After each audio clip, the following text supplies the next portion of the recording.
السلام عليكم ورحمة الله وبركاته. رمضان كريم دمان وحني رجينا رمضان كريم. ما أنت فيديوغن وحان كغا حلينا marka aad maraysa imtixaanka B1-ska muntlishka kani afka laga weydiinaya ah qaybta sawirka lagu soo hordhigay lagu leeyahay macna sawirkan maxaad ka arkaysaa afar qaybood afar bunt oo ku saacidi karaya iyo tusaalayaal kale oo badan yaa ku soo qaadanay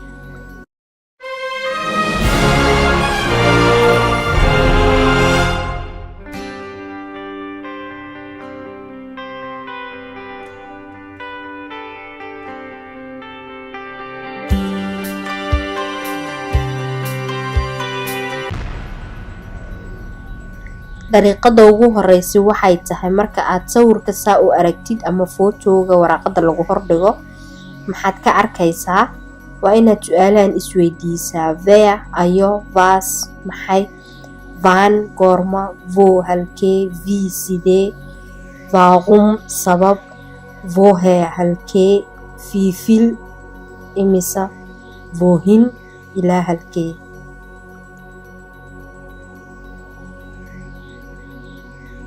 dariiqada labaad waxay tahay waa inaad isticmaashaa prepositionadan soo socda oo tilmaamaya jihooyinka in dhexda aan agtiisa auf dushiisa vor hortiisa hinter gadaashiis neben agtiisa mit links und rechts bidix iyo midig oben kor unten hoos im Vordergrund wajahada hore Hintergrund wajahada dambe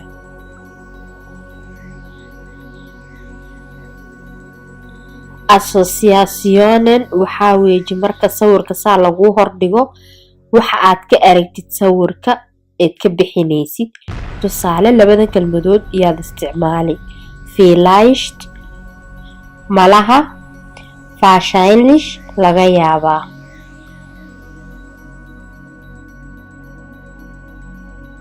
nuqdadeena afraad waxay tahay saddexdan kelmadood ayaad isticmaali marka sawirka lagu soo hordhigo sawir kastoo lagu soo hordhigo waa inaad kelmadahan aad ku bilowdaa hadalka tusaale auf dem Bild ist sawirkan waxa ku yaala hadduu qofku dhaata yahay hadduu dad badan ama wax badan aad ka arkaysidna sind yaad u isticmaali auf dem Bild kann man sehen sawirkan waxa laga arki karaa weejita labaadi ta saddexaadna waxaad odhan die Szene zeigt sawirkan wuxuu na tusayaa saabaad hadalkaaga ku furfuranaysaa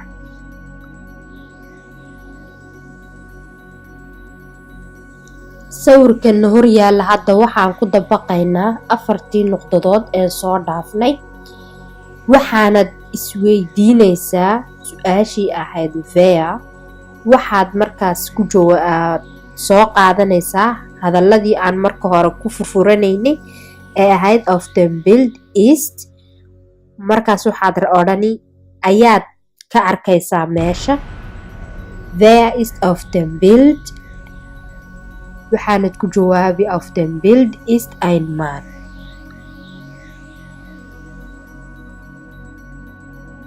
su-aasha xigta waxay tahay was macht der Mann muxuu sameynayaa ninku der Mann wandert in den Bergen ninku wuxuu dhex socdaa buuraha waana nin buulaha fuulfuula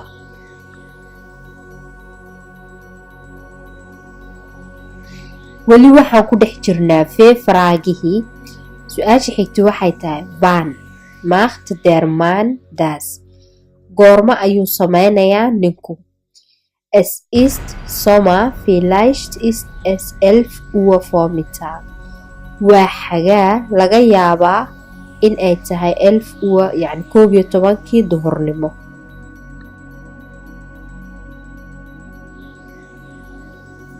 weli waxaan ku jirnaa feefraage waxay tahay su-aashan wo ist der Mann halkuu joogaa ninku Der Mann ist im Gebirge in den Bergen. Ninku wuxuu dul joogaa buur dheer oo sida silsilada isku haysata.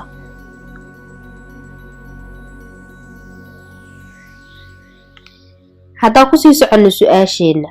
Wie sieht aus? Siduu u eegyahay ninku? Ist groß, wahrscheinlich nicht so alt. Trägt einen Hut.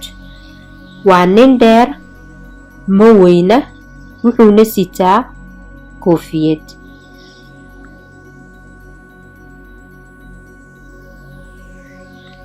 Wie ist das Wetter? cimiladu waa sidee? yacni meeshuu ninku joogo jawigeedu sidee tahay? Es ist schön, die Sonne scheint.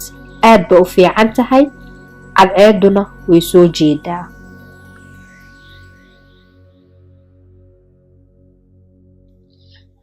Fraagaha su-aashii ugu dambeysay eed isweydiin lahayd waxay tahay warum ist in den Bergen?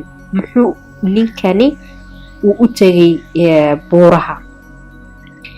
Macht einen Ausflug, wuxuu sameynayaa urlaub amaba Ausflug waxay tahay maalin qurahaata meesha aad tegaysid eed kasoo noqonaysid.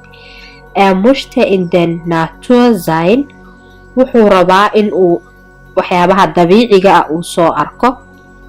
Hat Ferien, wuxuuna leeyahay fasax.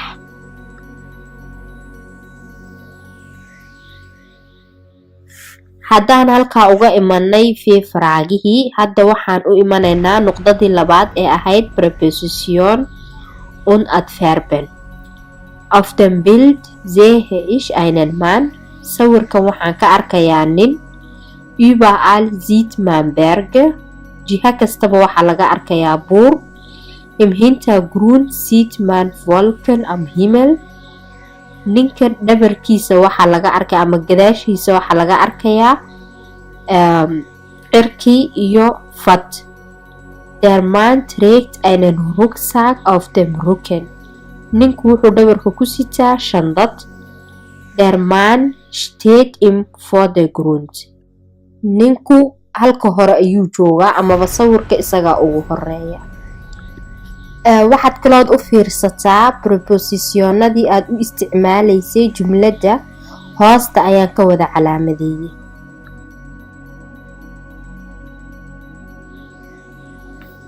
waa qaybtii ugu dambeysay ee ahayd sawirka ra'yiga aad ka bixinaysay Assoziationen. tusaale, ich denke, der Mann ist schon lange gewandert. waxaa u malaynayaa ninku inuu wax badan soo socday amaba soo lugeeyey. Sieht müde aus, uu daalan yahay, wuxuu u eegyahay qof daalan. Ich glaube, der Mann möchte etwas trinken. waxa aan u malaynayaa in uu doonayo wax uu cabo.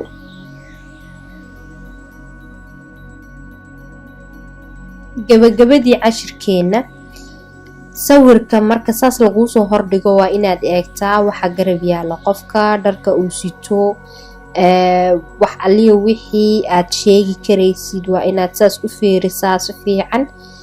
talabaad waa inaad adeegsataa prepositionada aan hadda soo sheegnay iyo faraagayaasha waa inaad isweydiisaa. insha Allah haddaad intaas kasoo baxdid 100% waxa aad dul dhigaysaa insha Allah imtixaanka. waxaanan mar labaad iyo mar saddexaad nii rajaynaynaa Ramadaan Kariim, Ramadaan Mubaarak.